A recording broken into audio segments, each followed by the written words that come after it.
He'll watch a movie, then he'll tell you all about it. It's the Armstrong Entertainment Show. Hello everyone, and welcome to Armstrong Entertainment. This is Chad here, and I saw the movie All the Money in the World, directed by Ridley Scott, starring Michelle Williams, Mark Wahlberg, and Kevin Spacey. Haha, just kidding, it's Christopher Plummer. Now, I don't know about you guys, but I knew nothing of this story. It is the story of John Paul Getty, but in 1973, his grandchild, John Paul Getty III, was kidnapped. And this is a story of John Paul Getty III's mother trying to work the ransom and make the $17 million that he's being held ransom for. And John Paul Getty is just like, nope, I ain't going to do that, because if I pay this ransom, I have 14 other grandchildren that they'd get kidnapped too. So it's pretty much the premise of this movie. Now, I know what everybody's thinking, though.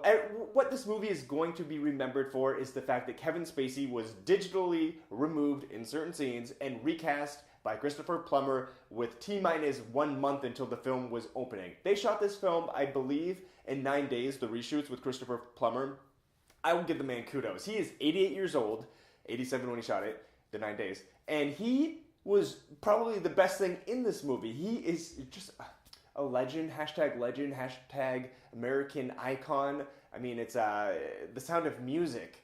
You know, this guy is amazing. He did such a great job in portraying this character. I am very curious, though, how Kevin Spacey would have portrayed the character, and I'm sure in years to come that will be shown. But let me just say, I think it's good that he was recast, Kevin Spacey. I think his sexual misconduct allegations definitely would have hurt this film, and I don't think he should be working right now, so I'm glad he's out of this film, and I'm glad Christopher Plummer took over. And he got a Golden Globe nomination, Plummer did, along with Michelle Williams. Mark Wahlberg did not. Obviously, I mean, it's Mark Wahlberg.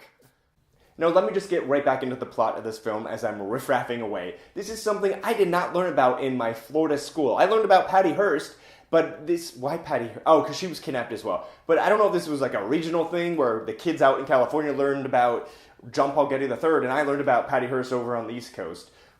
Going into this film, I had very little knowledge of what was going to happen besides what I saw in the preview, so it made it very exciting. However, it is based on true facts, true events, la-di-da, and they say they changed some things to make it more watchable or enjoyable to the viewing audience, which always annoys me because then I just have to go online and spend an hour and a half looking up research and falling into a YouTube hole about all these characters and what happened. As I fell into this YouTube hole, I saw some footage of Abigail Getty, whatever her last name is, speaking, and I thought it was very interesting how Michelle Williams made some very strong choices being this like elitist mother who was just, she had wealth and money, which she really didn't, but she presented herself in a certain way, and I really enjoyed Michelle Williams' performance in this movie, along with Christopher Plummer, like I already said. He's amazing.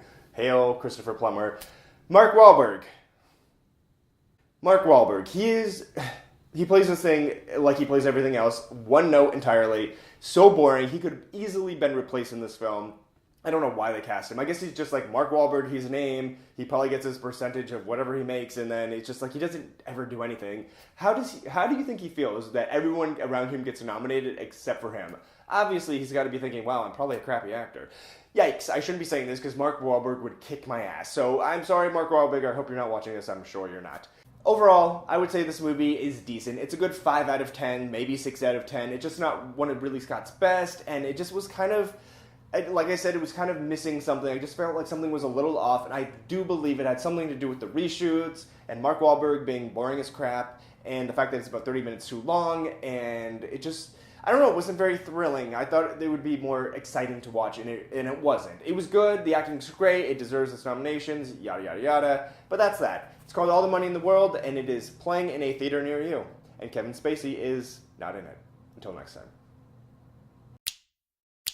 He'll watch a movie, then he'll tell you all about it. It's the Armstrong Entertainment Show.